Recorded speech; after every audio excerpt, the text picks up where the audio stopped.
पूर्व कैबिनेट मंत्री यशपाल आर्य के पार्टी बदलते ही अब फजीहत होना भी शुरू हो गई है। बाजपुर में विधानसभा चुनाव से पूर्व कांग्रेस पार्टी में गुटबाजी शुरू हो गई है। इसी के चलते बाजपुर के चीनी मिल गेस्ट हाउस में पूर्व जिला पंचायत सदस्य और पूर्व कैबिनेट मंत्री यशपाल आर्य के करीबी रहे कुलविंदर सिंह ने यशपाल आर्य के विरोध में बैठक की और बाजपुर से चुनाव लड़ने पर काले झंडे और डंडे से विरोध करने की यशपाल आर्य को चेतावनी दे डाली। जैसे ही गेस्ट हाउस में बैठक हुई, बैठक के वीडियो वायरल हो गए। वीडियो वायरल होते ही कांग्रेस व यशपाल आर्य की चिंता बढ़ गई है। बताते चले, कांग्रेस में गुटबाजी समय समय पर सामने आती रही है। गुटबाजी का ही नतीजा है कि 2017 के विधानसभा चुनाव में कांग्रेस को उत्तराखंड में करारी हार का सामना करना पड़ा।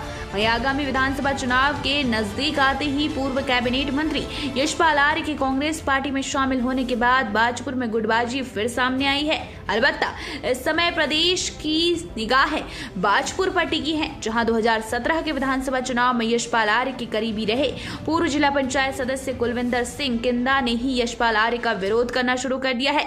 ऐसे में कांग्रेस पार्टी व यशपाल आर्य की चिंता बढ़ने लगी है। अब देखना यह है कि बाजपुर से कांग्रेस पार्टी किसको चुनावी रण में उतारती है। यदि यशपाल आर्य को चुनावी रण में उतारती है तो निश्चित तौर पर विरोध होगा। इसके चलते बाजपुर के चीनी मिल गेस्ट हाउस में एक बैठक आयोजित की गई। बैठक में बाजपुर के कई ग्राम प्रधान, बीडीसी और छात्र संघ पदाधिकारियों ने यशपाल आर्य के बाजपुर से चुनाव लड़ने के विरोध की रणनीति बनाई। इस दौरान कुलविंदर सिंह किंदा ने कहा, बाजपुर की जनता ने यशपाल आर्य पर भरोसा रखकर उन्हें बाजपुर से 2 बार जीत हासिल करवाई, लेकिन लगातार यशपाल आर्य ने पार्टी बदलकर बाजपुर की जनता के साथ धोखा किया। साथ ही उन्होंने कहा कि यदि इस बार यशपाल आर्य बाजपुर से चुनाव लड़ेंगे तो काले झंडे और डंडों के साथ यशपाल आर्य का जमकर विरोध किया जाएगा और आर पार की लड़ाई भी लड़ी जाएगी। यशपाल आर्य जी, मैं आपके प्रेस के द्वारा कहना चाहता हूं कि वो बाजपुर से ही चुनाव लड़ेंगे। जो इतनी हैसियत रखते हैं कि कमाइयों में टिकटें बांटेंगे, वो अपना बाजपुर से ही लड़ेंगे। और मैं ये भी कहना चाहता हूं कि जो ये लोकतंत्र है, सबको मांग का हक है, टिकट मांगे, लेकिन इस तरह नहीं होना चाहिए कि जिस तरह उन्होंने अपना अपशब्द बोले उनके खिलाफ। जान से मारने वाली बात भी आई कि घरों में जाओगे तो अपनी जान बचाना, तो ये निंदनीय है।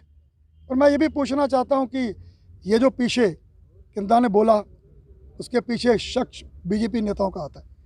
क्योंकि मैं एक आपको और भी कहना चाहता हूं कि यशपाल आर्य जी ने अगर कांग्रेस में अपनी घर वापसी की, विचार नहीं मिले आए, उसमें उनकी सिक्योरिटी हटाई गई, मेरी सिक्योरिटी हटाई गई, जबकि 1996 से मुझे पूरी सिक्योरिटी दी गई, क्योंकि हमने आतंकवाद का मुकाबला किया। हमें हमारे झगड़े भी हुए, हमें गले भी कई पड़े राजनीति में, लेकिन आज तक सिक्योरिटी वापस हुई। सरकार तो बीजेपी की भी आई, कांग्रेस की भी आई, और बदले की भावना से हमारी सुरक्षा हटाई गई। मैं माननीय मुख्यमंत्री को, गृह सचिव को और डीजीपी साहब को आज लेटर भेजा है कि अगर यशपाल आर्य जी, संजीव आर्य जी या मेरी कोई जान माल को बात हुई तो उसकी सारी जिम्मेवारी शासन प्रशासन की होगी। का विरोध इस करके किया है कि लोग, स्थानीय लोग नाराज हैं कि पहले ये कांग्रेस पार्टी से बीजेपी में गया, उस टाइम लोगों को बहुत रोष था, बड़ी मुश्किल से समझा के रुकवा के बड़ी मुश्किल से इसको विधायक बनाया, पूरे घर घर जाके हमने। और आज वही रोष दोबारा फिर हो गया कि ये दल पलटू आदमी है। लोगों के तो मन में ये है कि गद्दार आदमी है, ये पार्टी बदलता है, दल पलटू आदमी है ये। और लोगों ने, स्थानीय लोगों ने सुनीता बाजवा टमटा के लिए मन बना रखा है कि उसको वोट देनी है और उसको हमने कामयाब बनाना है।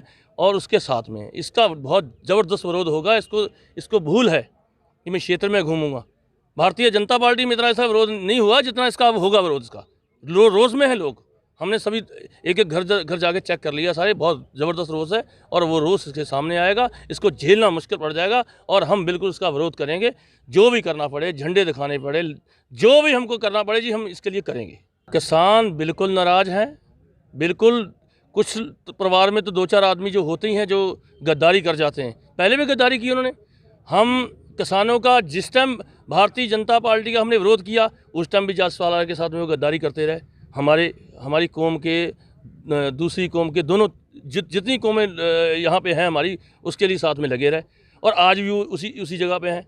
आज उनको थोड़ी छूट मिल गई है कि बीजेपी का ढब्बा हट गया है, पर ये पता नहीं है कि लोगों के मन में कितनी नाराज़गी है यशपाल आर्य के खिलाफ, कितना जहर उगलेंगे ये इलेक्शन लड़ेगा तो यहाँ पे। इसको कभी नहीं बचा पाएंगे और इस टाइम इस बार तो बिल्कुल नहीं बचाएंगे इसको। बिल्कुल डंडे झंडे जो कुछ होगा सब कुछ दिखाया जाएगा।